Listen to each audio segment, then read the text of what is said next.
Chapter 30. The Land of Boobies. Pinocchio, as was natural, asked the fairy's permission to go round the town to give out the invitations, and the fairy said to him, "Go if you like, and invite your companions for the breakfast tomorrow, but remember to return home before dark. Have you understood?" "I promise to be back in an hour," answered the puppet. "Take care, Pinocchio. Boys are always very ready to promise, but generally they are little given to keep their word." "But I am not like other boys. When I say a thing, I do it." "We shall see. If you are disobedient, so much the worse for you." "Why?" "Because boys who do not listen to the advice of those who know more than they do always meet with some misfortune or other." "I have experienced that," said Pinocchio, "but I shall never make that mistake again." "We shall see if that is true." Without saying more, the puppet took leave of his good fairy, who was like a mamma to him, and went out of the house singing and dancing. In less than an hour all his friends were invited. Some accepted at once heartily, others at first required pressing, but when they heard that the rolls to be eaten with the coffee were to be buttered on both sides, they ended by saying, "We will come also, to do you a pleasure."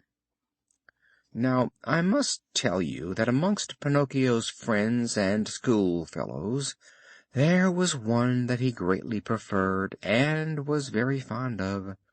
This boy's name was Romeo, but he always went by the nickname of Candlewick, because he was so thin, straight, and bright, like the new wick of a little nightlight.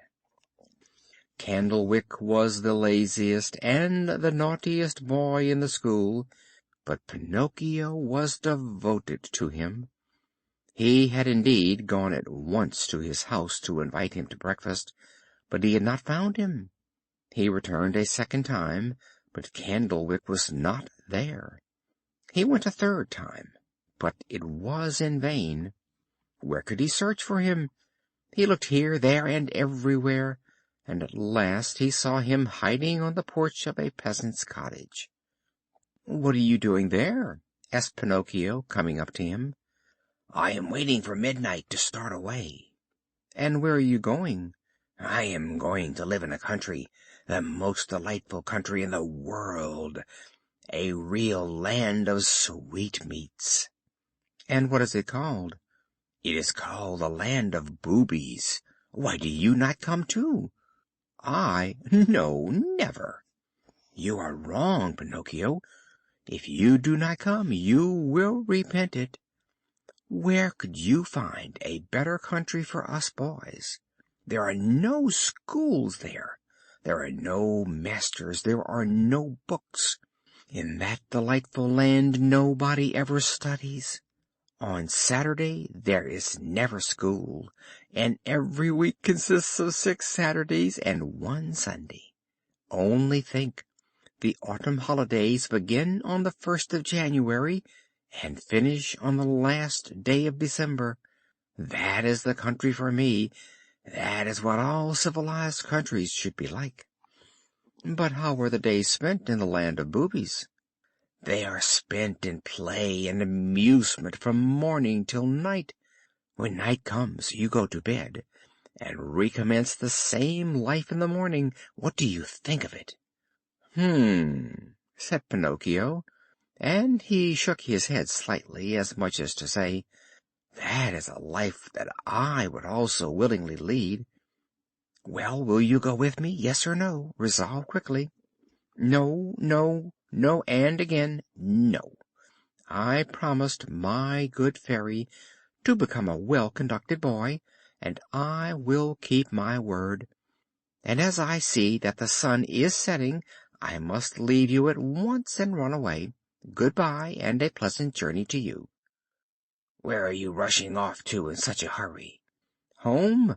My good fairy wishes me to be back before dark." "Wait another 2 minutes." It will make me too late. Only 2 minutes. And if the fairy scolds me? Let her scold.